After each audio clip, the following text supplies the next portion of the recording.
As the parliamentary probe into the closure of 7 banks continues, the Committee on Commissions, Statutory Authorities and State Enterprises interfaced with former Bank of Uganda officials who oversaw the process. One of them is former Executive Director for Commercial Bank Supervision, Justin Bagenda. At the time of the closure of the banks, Bagenda was a middle-level manager. She later supervised the liquidation of the assets of Cooperative Bank, Greenland Bank, and International Credit Bank between 2002 and 2007. On Monday, the committee learned that Bank of Uganda did not compile liquidation reports on the 3 defunct banks. The committee members raised a number of questions, but Bagenda declined to answer them, saying that she had left the central bank and therefore did not have access to the bank's documents. How did you do the evaluation of the lumped loans? Because to the best of my knowledge, some of them were secured, and it is presumed those secured ones, since they had securities, good securities, you could sell them almost at the value of the loans. We need to have details of how much money was collected from these defunct banks.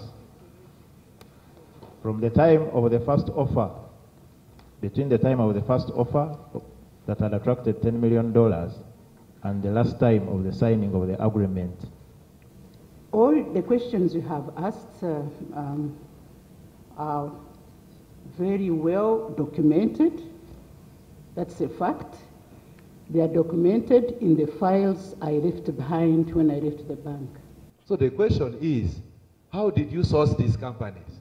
And then someone comes to say, I'm not prepared to answer that.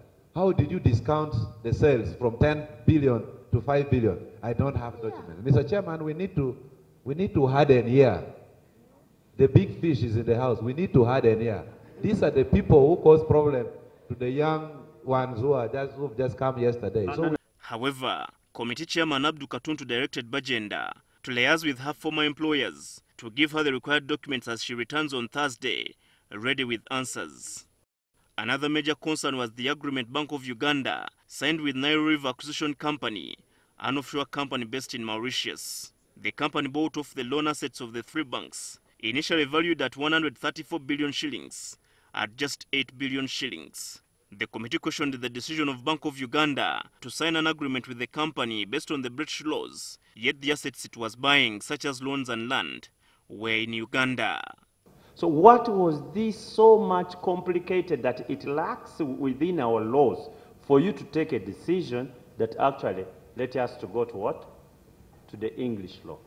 So I'm wondering, is it because of this abnormal discount that they do not even look at our laws and they say they should consider the laws of England, so that if there is any dispute because of the abnormal discount, they can run away and use the outside law? Is the waiver of immunity under this same agreement with Nile River. I want to learn the wisdom behind these provisions. People we contract with may be foreigners. They will say they would prefer to have a neutral law applying to a transaction in terms of the relationship between the 2 parties. That is, now I'm talking about the sale. The committee proceedings continue on Thursday. Herbert Ziwa, NTV at Parliament.